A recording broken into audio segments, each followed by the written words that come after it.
All right, dude. Let's kick this off. Introduce yourself for those that might not know you, and Sure, give us some stats on you, what you've done, what you're gonna do, and kick her off. sure. So, thank you very much for having me on your podcast, Leroy. I really appreciate it. Yeah, man. And yeah, for anyone that doesn't know me or what I do, then I am AJ. I'm 22 years old.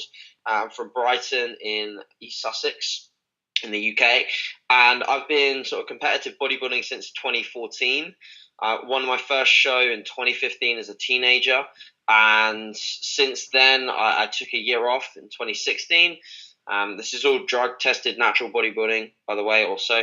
And in 2017, came back as a junior, which is under 24 years old, and competed at the sort of all the UK regionals. Yep. I won both my UK regional shows.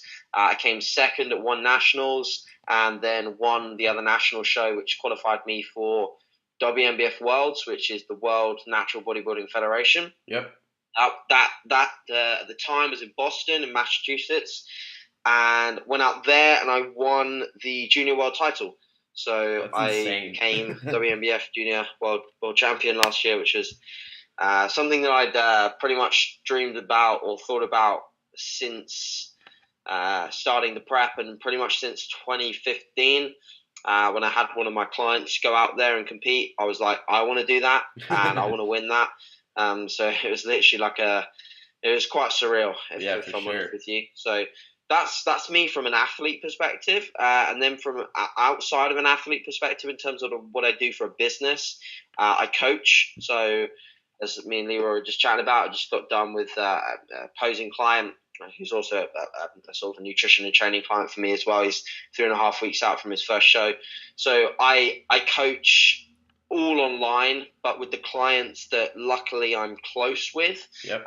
In terms of distance, they come around and literally come into my into my bloody kitchen and pose. It's Gotta get the best lighting. It's called the Morris Doorway. So we open up a doorway and it's great natural lighting, and I get to stand on a specific spot and it's perfect. So That's awesome.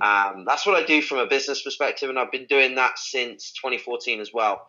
So and that's pretty much me, dude, in terms of what I do and a bit on my background.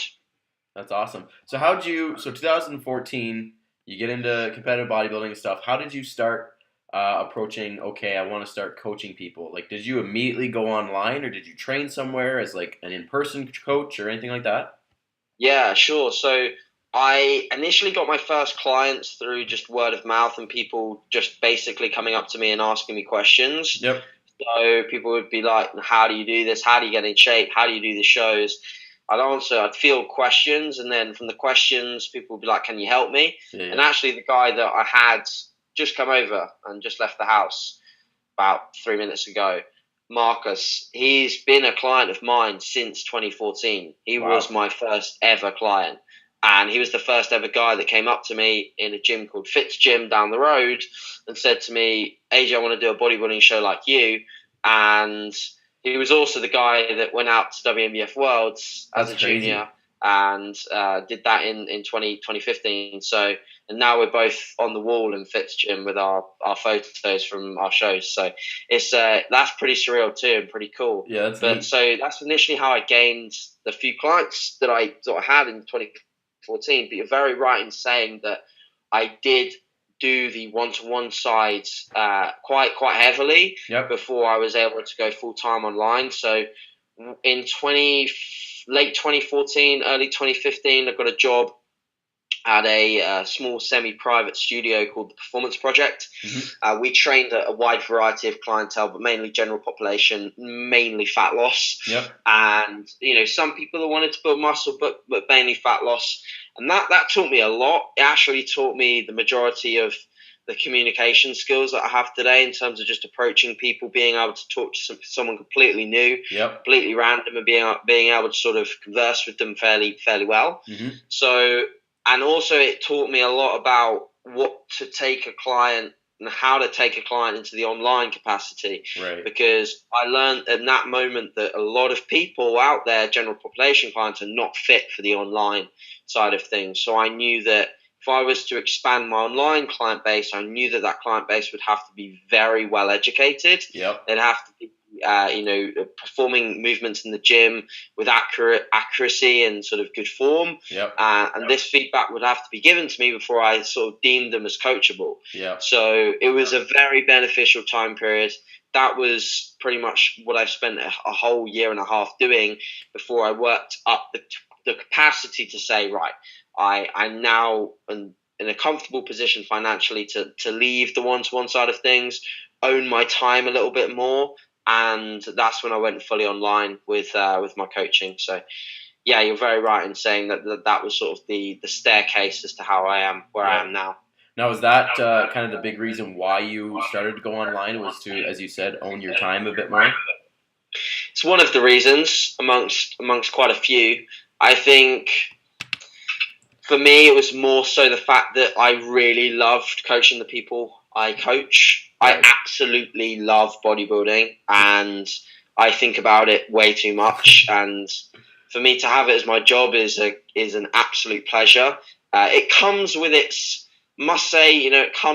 disadvantages because, you sometimes get to the point where you're thinking, am I a bit burnt out? Am I absorbing too much bodybuilding? Which is why I like to, I advocate to my clients as well, spending their evening time before sleep doing something that's completely contrasting to their normal day. Yep. So watching a program that's completely out of normal sort of bodybuilding stuff, following a Netflix series, things like that, chill them out. Yep. So for me, to get back to the question, the main reason is because I just do love coaching bodybuilding, and there's no better feeling than last weekend I was in Scotland with a client competing. Scotland, in comparison to the UK, is like, what is it like? It's like traveling from Boston to New York in the States. I know you're Canada, aren't you? Yeah. Yeah. So you'll probably know Boston to New York a little bit better. But yeah, it's just like an hour journey in a plane. So it's it's just decent mileage. Yeah.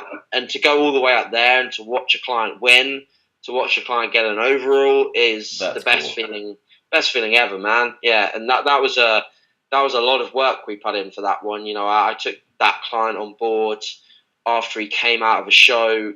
That show, he came out of it and he said, I want to improve. I don't want to go to the British finals being someone that placed second in a qualifier. I want to come back and I want to win. Yep. And I was like, cool, here's the action plan. And he followed it through. And that's the most, it's those kind of rewarding moments. Yep, for sure. That definitely why I do it, dude. That's sweet. So with the full-time stuff, you're full-time online. You don't do any in-person stuff besides when they come to your house and stuff? Yeah, that's correct. I mean, the only thing I do in person now is posing. Yep. The occasional session I'll get in with clients, which I do love that. So I'll get in a session and we'll train together. But outside of that, I don't do any one-to-one coaching within the personal training side of things. No, yep. I don't do that anymore. Yep. Now, what's the reach you have with online? Like, are you strictly in the UK or are you pretty much worldwide?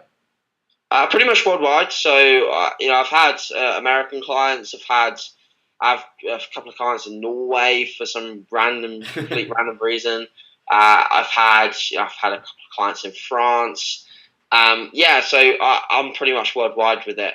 As long as people can check in, yeah. People have internet access. That's all they need. And I like coaching overseas clients because you get to see sort of different cultures, how different people work, different gym environments. That's a cool part of it, to be honest, mate. Now, how do you handle like check-in times? Like even me and you trying to coordinate this, right? Like you're way later in the day than I am. So how do you handle if it's midnight and? It's a lot more convenient when it comes to the check-in because the check-in is literally one side then the other side. So they'll check in with their video and their feedback and they're filling out their sheets. Yep. And then however many hours later, I'll return their feedback video. So it's not like, if I was Skyping every single client for a check-in every single week, I'd have literally no time. I'd have no time. It's bad enough. It's bad enough trying to do a video feedback for every client in terms of my time. It's not bad. It's just time efficiency. Yeah, for sure. So it takes up a lot of time. So Yeah, it's fine. In reality, whatever time zone they're in, it always ends up working fine. Perfect. Now, how'd you come up with that formula of the video check-in versus, was it strictly because of the time zones and you're like, okay, I can't Skype everybody. This is not going to work. Yeah, interesting question. I think the main thing that I took from the video check-ins is that I wanted to get my online coaching more personal. I wanted to understand, who the person was. I wanted to see facial expressions. I wanted to see, how they're looking from are they looking really drawn in their face? I wanted to see the client a little bit more. Yeah. So that was the reason why I did that. In all honesty, it was more so for a personalized approach to what can be quite unpersonalized in the sense that there are a lot of coaches out there doing, plans that are the same across the board, and then also they're coinciding with that, they're just sending, one sentence email as a response to a check-in. Good I just job. really don't think that's the way to coach. It's probably not going to be a good coaching relationship for very long in that sense. Yeah, for sure. And obviously you've had great success with that, eh? Yeah, I think retention wise, I very rarely lose clients unless it's a financial reason or they've come to the end of a prep and they just want to do their own sort of off season kind of thing. I very rarely lose clients out of just people wanting to stop, Yeah. So it's good. That's amazing. Okay, let's. So how'd you get started in with bodybuilding? Like, what triggered you when you were a teenager? You're like, okay, I wanna start lifting stuff and posing in a bikini on stage. Yeah. Sure. So I was very competitive in motorsport, and the motorsport sort of drove me to want to be competitive in something else when I stopped the motorsport. Yeah. For financial reasons. So that was the initial spur, and then outside of that, it's probably my ability to lock in on a goal and just work my ass off myself. That's why I pretty much always worked my own preps and done my own preps, is because I'm absolutely fine with putting in the work. I actually really, really, really love it. Yeah. That's why I sort of kind of have more of an attachment to contest prep than I do off season. That makes two of us. I'm the same way. Yeah, I just love the process. Yeah. And I miss it when I'm away from it. I really do. So that for me is why I sort of found bodybuilding. It's through, I think, my natural work ethic and also my want to be in a competitive sport. Mm-hmm. That's really it, to sort of put it quite briefly. Now, how do you handle like the subjectivity of it when it comes to, judging, for example? Like, you can be in 6 judges in front of you and 4 of them could say, oh, AJ looks phenomenal, and the other 2 are like, I mean, he looks good. Like, how do you handle the sport end of it, but the not sport end of it when it comes to competing? So that is quite an easy approach in my eyes, but some people do get pretty pissed and complicate it. Yeah. So for me, it's a case of, have I done everything within my power to step on stage and to represent my best? Yeah. I can remember being sort of backstage at all of my shows last year and being so ridiculously focused that I was in a completely different place. Yeah. Because I went into this state of just knowing that I'd given absolutely everything, and I was looking at people around me, and even their general aura and what they were sort of saying backstage made me realise how none of them had done what I did. No. Like, none of them I did. And I just knew that for sure. I could just tell. I knew it. So that for me just gives overwhelming confidence in terms of beating competition, is because you've just simply outworked, in a sense. You've done more than them. Mm-hmm. You've been more consistent than them. You've turned up to the sessions that they didn't turn up to. Things like that. As long as I can get on stage, hit my first pose, and know that I've done that, then I'm absolutely fine with whatever the decision is. Coinciding with that, I think as you go up in the sport, as your career expands, you will meet a competition level of a higher caliber, and that brings a realm of more consistent people. So you'll see the competition gets way tighter at the top. The reason is because They're more consistent. Yeah. They're part, at the junior amateur level, you're gonna have people skipping sessions. You're gonna have people skipping cardio or eating too much. For sure. But this is the way I see it. Right, from the moment I wanted to compete, especially last year, I was like, right, if you want to be a UK champion or world champion, you better fucking act like a professional. So I did everything like a world champion professional bodybuilder would do. Yeah. I didn't do anything else but think that I was a world champion professional. So I did everything with professionalism, with accuracy, and that would take you, genetics aside, because I don't think that I have the best genetics in the world by a long shot. Yeah. I have maybe quite favourable structure and symmetry and balance when I get lean, but from a muscularity perspective, I'm nothing special. Yeah. So, you're what are you on stage? Like 150? Yeah, I was under 150, dude. I was like 148. Yeah, so like I'm a lightweight too, so I totally get it. We're not the biggest guys on stage, right? Yeah, you just got to get immensely peeled to look in place, Yeah. Especially when you're a junior and there's no weight category, you've not got the consciousness behind you to think, okay, well, I know if I'm 150, there's only a 4-pound bracket above me. That was like a 10, 15, 20-pound bracket above me. Yeah, man. So I had to really make it count from a conditioning standpoint. So yeah, dude, that's all pretty much answering your question. Just act. If you want to give it your all, like really act professionally, and that will take you a long, long way.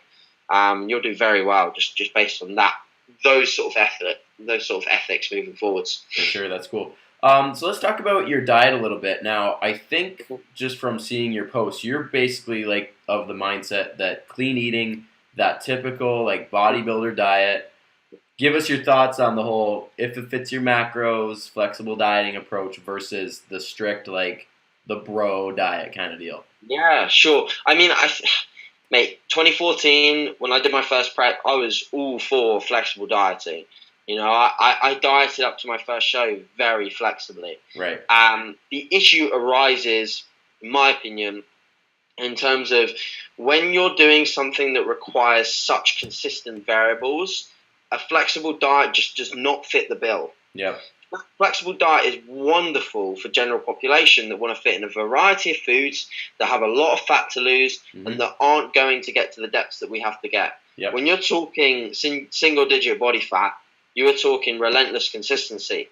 You're coming to the point at which, representing a physique on stage is the difference between weighing out something 10 grams out versus 20 grams out versus using too much salt, using too little salt. All the variables matter. So for me, eating the same foods day in, day out is just basically a massive consistency tool. No one will outwork that level of consistency when you're eating the same stuff at the same times, with the same weights and everything like that. Yeah. From a satiety perspective, from a performance perspective, a recovery perspective, all of these things massively improve when you start eating a wholesome diet with structure. Yeah. If you're saving all your calories for Ben & Jerry's and a donut each day, like you can pretty much wave goodbye to your performance in the gym, wave goodbye to your satiety, and wave goodbye to your ability to retain a good level of or good relationship with food. Yeah. Because at the end of my 2014 prep, I binged on practically everything. Yeah, yeah. At the end of my 2015 prep, I was still a little bit food focused. 2017, nothing, no food focus whatsoever. I can honestly say, I was in America. I was in Boston and New York for 2 weeks after my show. I came back 2.5 pounds heavier than my stage weight. Wow, that's impressive. Yeah, if I did also train a lot. I did also train a lot and walk a lot, but I could have eaten a lot. I could have eaten enough to definitely gain a lot more than 2.5 pounds if I had a lot of food focused. And if anyone knew me at that point, you'd have known that all I ate when I was in America was my normal foods. I literally ate my normal foods. Yeah. I maybe had a bagel here and there, but I pretty much ate my normal food. I can remember people may find this sad, but after all of my shows, I always went home to my final meal, which was always oats, porridge oats, or whatever you call them in the States. I think you call them oats. Yeah. But yeah, Always, and even at the Worlds when a couple of people went downstairs to eat pizza, I was upstairs eating oats. That's because insane. I was in a religious routine. Like, I just didn't want to break it. Yeah. And that really helped me reverse. Because when you're done with a bodybuilding competition, it's so easy to flip the switch and think, right, I'm just going to eat everything. Yep. And that will set you up for a very, very, very poor off season. And I've done that. I've been there and I've done it. So yeah, for me, and then coming into the off season, of course, I am a little bit more flexible when it comes to an off season, but the majority of my diet literally looks like a prep diet, but with more food. And more at this point. I'm at like my peak off-season weight now. For me, I'm not looking to go much heavier than where I am now. Maybe 4 or 5 pounds max. You're like 180, I think I saw you. I'm 180, yeah, which is about it's just over 30 pounds above my stage weight. Yep. And my appetite is pretty poor. At this stage, like getting the food in, to gain weight is pretty difficult. So at that stage, eating oats all day and loads of vegetables and all the prep foods and potatoes, which I had a lot during prep. I've not had potatoes in a long time because they fill me up way too much. So for me, it's more so reverting to foods where I can control the volume massively. So like things like cream of rice is very good because you can make it very low volume or very high volume. So I make it very low volume at the moment. So you use much less water. And things like bagels, stuff like that will feature in my diet heavily because it's very easy food to get in, to digest and to absorb. So in an off-season phase, it's definitely more about that. But in contrast to my last off-seasons, I was eating out a lot more frequently. In sort of 2016, I'd probably go out for at least 1 or 2 meals a week. And I saw out of that, my daily calories were much lower at the end of my off season. Oh, really? I was not able to physically work up my food as high as I have now. I think from a metabolic standpoint, going in leaps and bounds in terms of your intake. So going like 3,000 calories and then having one day where you have a Five Guys and an ice cream, go up to 5.5 or whatever like that. Of course, your weekly calories are higher, but over the course of the week, you're not really ever getting to a nice level playing field for your body. It's like doing a diet and having constant cheat meals. It's you never get good results when you go like up, down, up, down, up, down. So for me, this off-season has been a lot more consistent. If I do eat out, I do tend to sort of track it in my head as opposed to sort of saying, this is a free meal, let's go crazy. I do sort of say to myself, like, I know the calories that are going to be in this, let's just be sensible. So, yeah, that's sort of my general thoughts on food. I hope that makes sense. Yeah, for sure. Just on that cheat meal topic there, do you do anything fancy when you're in prep? Like, do you give yourself, on a leg day, okay, I'm going to have something, or anything like that? Sure.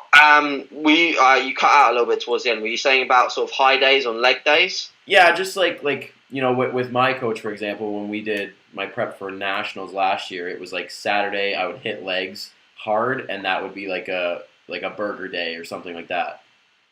Yeah, sure. Okay. Yeah, that makes sense. I mean, for me, I did use refeeds. They were high carbohydrate days. Usually fat would be dropped slightly, protein would be dropped slightly. And those were sort of like glycogen replenishment tools. I did see a good increase in performance from a single day refeed, but given the research and the literature that's come out recently and from anecdotal experience, I think that in the future, if I was going to use high days, I'd use them 2 days in a row to basically try to achieve some sort of hormonal response in that. So try and level out leptin and ghrelin a little bit more. Because from a single day, you're not really going to get any benefit. From a double day, you might. It's still not really going to be doing much. But for me, I think at the initial phase of the fat loss, as long as performance is still going well, you keep going. Like you don't need a high day or a refeed day until you start to see sort of performance starting to diminish or the rate of loss is too high. And you need to start to combat that. So for me, I did the occasional high day or refeed. Towards the end of the prep, I was actually in a reversed state calorically. So I actually brought my calories up to pretty much maintenance level. Wow. So for the last sort of month or two of dieting, throughout my world's prep, actually it was longer than a month. It was probably 2 months. I was in a reversed state. So my lowest calories I ever got into in prep were just below 2,000. And I was doing pretty much daily cardio and quite a lot of steps too.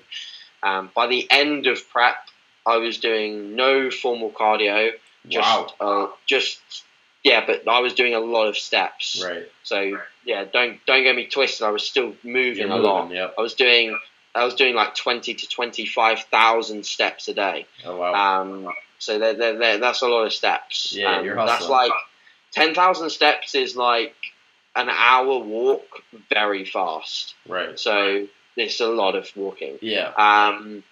But I just preferred it and maintained my performance a lot more. So, and my steps were there, no formal cardio, and I was on 3,000 calories by the end of the diet. That was basically because I got myself from a point where all the fat I needed to take off was off. So I just brought my calories up, sat at maintenance, always felt full, always got good pumps, and felt like complete and utter dog shit, of course, because you just do when you're lower body fat. Yeah. Like I put up a post once saying where my calories were at the end of prep, and they were like, "Wow, you must have felt amazing eating that much food." And I was like, "No, felt absolutely awful." Yeah. You don't ever feel good when you're eating. Like you could eat 5,000 calories and still feel like garbage if you're lean enough. So sure. that's sort of where my food got in the prep and with the high days. Yeah, for sure. Quickly, I just want to touch on like why you chose the natural route. I think that's always an interesting answer for people. Yeah, sure. From my perspective, I think I just wanted to develop my physique as much as I could naturally before I ever considered anything like that. Also from a sort of a longevity standpoint, I didn't want to skip the gun in terms of just maximizing development. Will I ever go that way? Go to the dark side, whatever you want to fucking call it. Probably not, dude. Because my thoughts at the moment lie within the natural field. Yeah. I basically want to. My ultimate goal is to win an overall title at the WNBF Worlds. That is it. Like, and in the pro class. Yeah. That's what I want to do. I've seen one of my. I don't really like to call them idols, but people that I look up to. The greatest guy that I ever looked up to at the moment is Brian Whittaker. Yeah, he's nuts. He is nuts. I'm pretty sure he's one of the only lightweights ever to have won an overall at the WNBF Worlds. Yeah. And he's the epitome of what I deem as natural bodybuilding. Like I look up to him because I'm a lightweight as well. Probably always will be. I'll definitely be a lightweight in the pro class because it goes up to, I believe it's under 160 in the pro ranks. So you get a little bit more leeway. You got more of a buffer zone. So yeah, I'll pretty much always be under 160 on stage. I doubt I'll ever go over that. So for me, that's the ultimate goal, and to achieve that, it's going to take a lot of years of natural work. And that's a rewarding part of it, to be honest, mate. I think that, at the end of the day, if I can stand on a stage and think, when I'm 40, this is what, well over 20 years of work. Yep. That's pretty cool. Yeah, well, look at someone like Jeff Alberts, right? Like he's a big proponent of that, right? Like, there's always that old picture he posts once in a while of like his calves from like when he was 20 to 40, and it's like, millions of calf raises later and hard work, right? So hair in between as well. Yeah, exactly. It's a classic. No, that's cool. Yeah. That's a good perspective to have. All right, dude. I want to wrap this up quickly with just a little Q&A, just a couple little questions, little blast. Favorite body part to train? Legs. Why? I just fucking love training legs. There's no, you can't elicit pain like it. No. You can't sit on any other bit of equipment for back, for chest, for delts, for anything, and elicit the amount of pain that you can elicit on like a leg extension with like a force negative or someone assisting you at top range.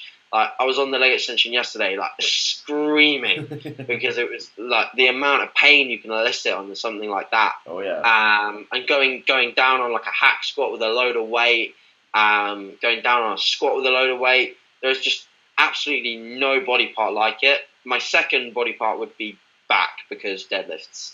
And the feeling of ripping stuff off the floor is also immense. But yeah, anything like that. And arms is my absolute last. I fucking hate training it's arms. dull, eh? It's funny when like you hear like people getting into the gym and it's always like arm day is the best, right? You want that pump. But when you hear people that are like competing, it's always the bottom of the list. I'm the same way. Arms is so boring. Yeah. Rubbish. It's just not fun. What with legs in mind, what's your favorite exercise to hit? Like, what's the one that you're like, all right, we're going ham today, and this is going to be work? In the past, if you'd asked me that 6 months ago, it would be a squat. Now it's a reverse band hack, right? For sure.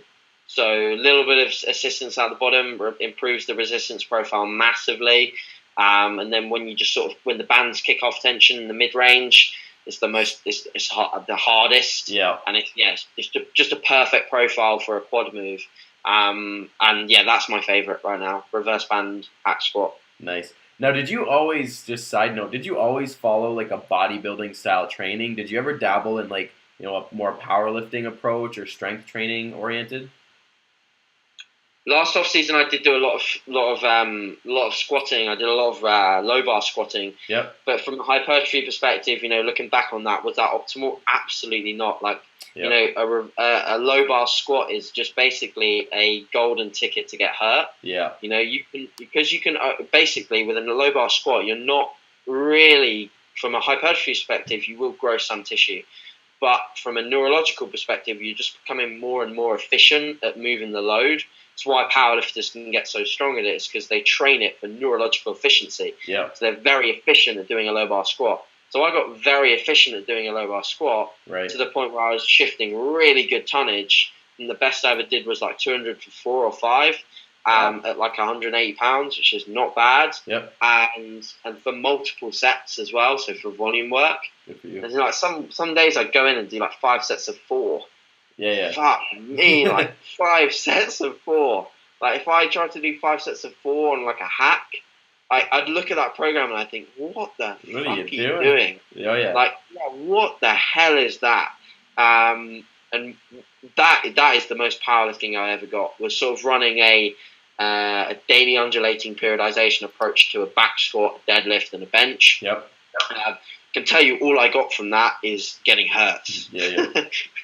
I just got hurt. It's hard, like when you're smaller framed. Like I'm the same way. Like I would, you know, every other week it was like my back was killing me, and I'm like, oh, what am I doing? Forearms, elbows, everything, knees. It was all bad. Supposed to be a cripple. Like when I came out of my last show last November, I started getting more into powerlifting just to see what I could do with it. And it was like 10 sets of 2. And oh man. And like I got strong, but I got hurt. Yeah, so and it was awful. And it would take so long. It'd be like an hour. And I'm like, okay, I still need to start hitting. I got to do some hamstring work. I got to hit my glutes still. I'm like, I don't got that kind of time. Yes. No, I totally agree. Yeah, it was awful. So what's your split looking like right now? At the moment, it's pull, push, legs, and then off, and then repeat. So it's a 3 days on, 1 day off split. I'm actually on my 4th day of consecutive training at the moment because of basically when some things come up. So for example, this weekend I've got a show on Sunday, a client show. Yep. So I can't train on Sunday, and that's usually a training day. Right. So sometimes it comes to the point where I have to run 6 days in a row, and trust me, mate, that's not optimal. I don't like doing that because I already feel beaten up, and I've got 2 more training days to go. Yeah. So for me at the moment, the most efficient way to train when I've got a week that looks pretty clear is 3 on, 1 off. Yep. 3 on, 1 off. What are you targeting right now in your off season? Is there certain body parts you're working on more versus others, or everything? Yeah, everything needs to improve. For me, as a younger bodybuilder, I still class myself as a young bodybuilder. Everything needs to come up. Yeah. If you look at my physique and go, okay, where are his weak points? The issue with doing that is that I'm not fully developed. Okay, so the issue with targeting weak points when you're too young is that you will slow down the development of body parts that are not fully developed. Right. So when you're professional level, you can start saying, right, I've got a weak. I'm weak in the rear double in my upper chest. Yeah. That shelf on the upper chest in a rear double just doesn't look where it needs to be. And then the side tricep and side chest, it crosses over. Yeah. That's when you can start filling in the gaps. But for me at the moment, it's the main prioritization is growing everywhere. Second to that is my arms and my chest. But in all honesty, dude, I haven't changed anything from like a volume or frequency point of view with those body parts. But what I have done with my arm training is consciously thought before every single arm session right now, very recently, like the last month. Yep. I've thought, right, my arms are just not growing. They're still not growing. They're not visibly growing, and they're not growing season to season, to be honest. So what have I been doing? I've been doing all my movements and I've trained with some people with really big arms. I've been doing all of my movements, and I can hang with any one of these people with big arms. I can curl the same as them. Yep. I can cable curl the same as them. But what I was doing is just simply chasing numbers from my arm training perspective. Okay, Right. So I was just chasing loading or reps and trying to beat things, and I'd lost touch with actually training my biceps and training my triceps. So I've picked movements only where I can fully shorten and fully lengthen my bicep, fully shorten, fully contract my tricep, and feel it throughout. And I've gone for the whole get a pump, really savage pump approach to my arm training. And already within a month, I genuinely think my arms have improved. That's cool. So that's exciting. So anyone with weaker body parts, before you look at frequency or volume, look at execution and your approach to how you train that body part, and you might find a gem before you start taking away your recovery capabilities from increasing frequency or volume. Yeah, for sure. That's awesome. Now, do you track like measurements and stuff like that, or are you just more visual? I can tell progress in the gym. I'm more visual. I take pretty frequent photos. Right. So I take them. I take them here in my home, and I take them at the gym as well. When I get a pump. So I think photos are the biggest telltales, from a measurement perspective. Can you ever get a measurement totally accurate? Exactly. Measuring your bicep, you can probably get it fairly accurate, but I think for me it's pretty visual from a gaining size perspective. Yeah. Now, Project 2020, I believe, is what you've dubbed it. That's when you're competing next. That's the tentative plan.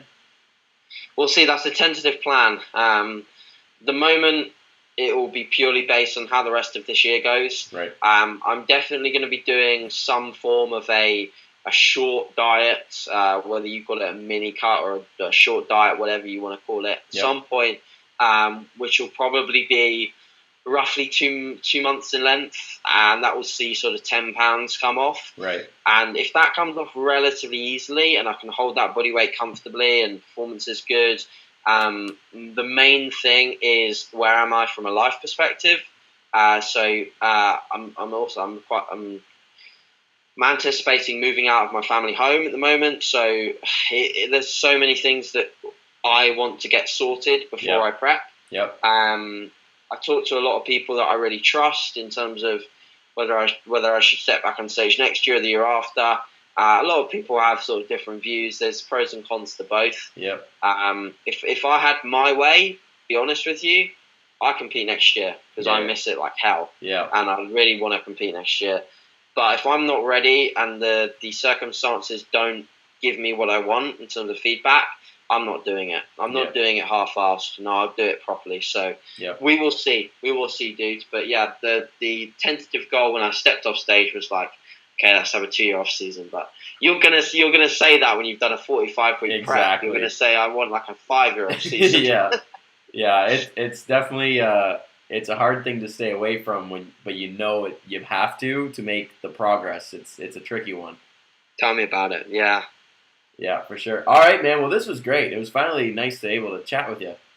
No, it was great, man. And I'm sure we'll stay in touch. And if anyone listens to this and wants to follow me a little closer or listen to any of my stuff, then I'm sure you'll leave the links with it. But my Instagram's AJ_Morris_, and you can find all my content on YouTube or on my podcast and stuff by just searching AJ Morris into YouTube. So there's not too many AJ Morrises out there, so you'll find it fairly easily, I think. But man, thank you very much for having me. No, this was great, man. Look forward to it. Maybe if we're ever in the same country, we'll get together sometime. Yes, that would be good. It's always good to connect when you bump into people. I'm sure we will at some point, man. I'm quite a traveler. All right, buddy. Appreciate it. You have a great rest of your day, and we'll talk soon. Cool, dude. You too. See you in a bit. Bye.